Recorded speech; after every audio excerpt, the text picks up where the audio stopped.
трактате «Государство» Платон во главу угла ставит идеал справедливости, которая при должном понимании и его применении гражданами ведет к стабильности.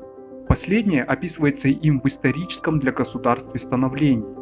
С возникновением труда и его дальнейшего разделения среди людей появилась потребность в обмене продуктами трудового производства.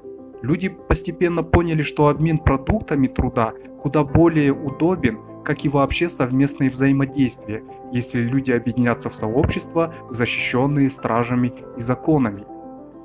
Также разделение труда способствовало формированию отдельных профессий, каждая из которых несет в себе определенную добродетель для всего общества. А поскольку самые первичные потребности человека выражаются в доступе к еде, владении собственным домом и ношении одежды, то наиболее добродетельными были объявлены профессии земледельца, строителя и ткача.